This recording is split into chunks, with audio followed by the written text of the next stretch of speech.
In this video we're going to look at the motion of connected systems where the connection is made by a string passing over a pulley.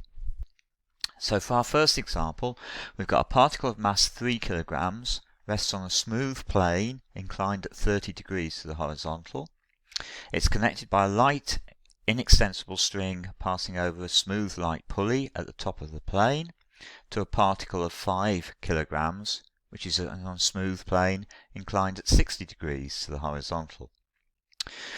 We've got to find the acceleration of the system and the tension in the string, giving the answers correct to 3 significant figures. So let's start by putting some forces and accelerations onto the diagram. Since Q is heavier than P and it's on the steeper slope, Q is certainly going to be accelerating down the slope, which means that P is going to be accelerating up the slope. So if we consider the forces acting on P to begin with, we've got the weight, the normal reaction, and the tension in the string. And we've also shown the acceleration there. If we apply Newton's second law up the slope for particle P, then we've got T minus the component of the weight down the slope. So that is T minus 3g sine 30 must equal 3 times A.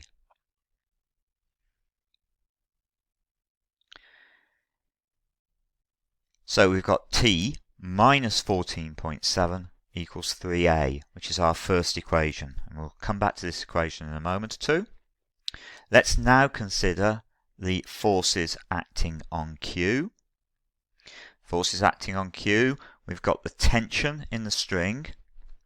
Now as long as we've got a smooth pulley at the top of the plane, the tension in the string connecting the pulley to Q will be the same as the tension in the string connecting the pulley to P. So we've got T again. Provided the string is inextensible, the acceleration of Q down the plane must be the same as the acceleration of P up its plane. So we've got the acceleration is A again. If we apply Newton's second law now down the slope on Q, then we have got the component of the weight down the slope, which is going to be 5g sine 60, minus the tension, must equal 5 times A. In other words, we've got 42.435, take away T, must equal 5A, which we're calling equation 2. If we add the two equations together, we will eliminate T. So adding the two equations together, we obtain 27.735, that's the value of 42.435 take away 14.7, must equal 3A plus 5A, which gives me 8A. So the value of A is 3.467 meters per second squared. Substituting this into equation 1, we've got T must equal 14.7 plus 3A. So that's 14.7 plus 3 times 3.467, so that's 25.1 newtons. Before progressing to the next example, it is just worth noticing that if in our diagrams we had shown P accelerating down its plane and Q accelerating up its plane, then solving the equations arising from Newton's second law would have given a value of A for minus 3.467 meters per second squared. And in that case, the negative value simply signifies that we've drawn the acceleration in the wrong direction, so that the acceleration is actually up the plane for P and down the plane for Q. So what we're saying here is that if you draw your diagrams and have the acceleration in the wrong direction, then the algebra will tell you that at the end of the day. So let's move on to example 2. We've got a particle of mass 2 kilograms rests on a rough plane inclined at 40 degrees to the horizontal. It's connected by a light inextensible string passing over a smooth light pulley at the top of the plane to a block of mass 2.5 kilograms, which is hanging freely. The coefficient of friction between the particle and the inclined plane is 0.4. We've got to find the acceleration of the system, the tension in the string, and the magnitude and direction of the force in the pulley support. So we need a diagram for the system. And on the diagram, you will see that I've put the forces acting on the 2 kilogram mass, and I've also put the forces acting on the 2.5 kilogram mass. And we've shown the acceleration of each of the two masses. So we're going to use Newton's second law to try and set up some equations. So starting with the 2 kilogram mass and using Newton's second law up the slope, then we've got T minus the friction minus the component of the weight down the plane, which is 2g sine 40, in other words 19.6 sine 40, must equal the mass, which is 2, times by the acceleration, which is a. We need to find out what F is. We can find out F using the fact that we know that since the particle is moving, the friction must be its maximum value. So we must have F equals mu times n, where n is the normal reaction.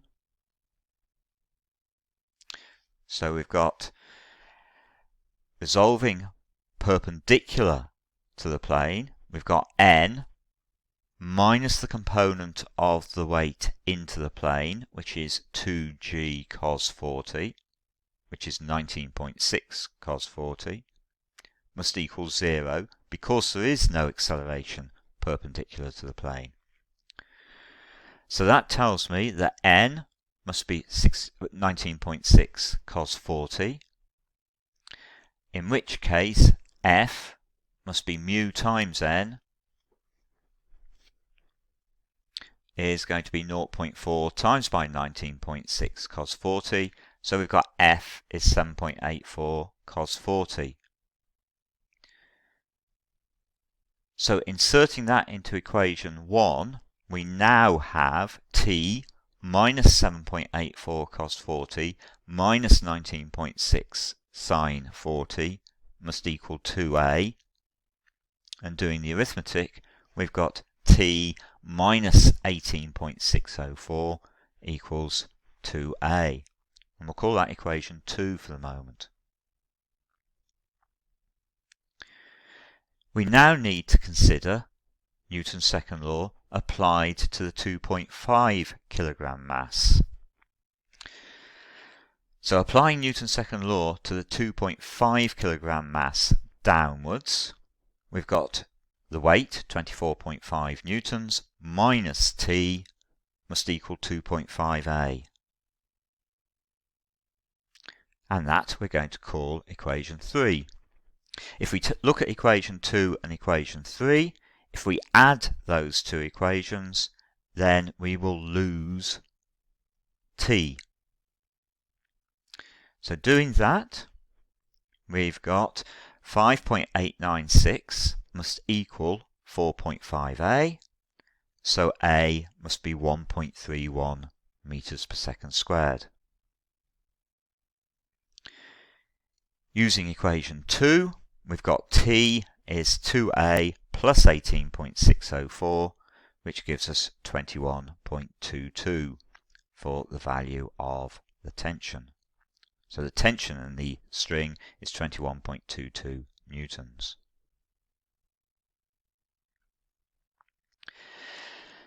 Since the pulley is light, the only forces acting on it are the tensions in each part of the string and the supporting force in the pulley's support. So we've got a force diagram here for the pulley. Since the pulley is light, the resultant force in any direction must be 0. That's because the resultant force equals the mass times the acceleration in any direction. We know that the mass is 0, so therefore the resultant force in any direction must be 0. So if we apply resultant force equals 0 vertically upwards, we've got r sine theta minus t minus the vertical component of t in the string connecting the pulley to the 2 kilogram mass, and that's going to be minus t sine 40 must equal 0. In other words, we've got r sine theta must be equal to t plus t sine 40. In other words, r sine theta is 1 plus sine 40 times by t. We know the value of t is 21.22, so 1 plus sine 40 times by 21.22 gives me 34.87 for the value of r sine theta. Resolving horizontally, we've got r cos theta minus the horizontal part of the tension connecting the pulley to the 2 kilogram mass must equal 0. The horizontal component of that tension is t cos 40. So we've got r cos theta, take away t cos 40 must equal 0.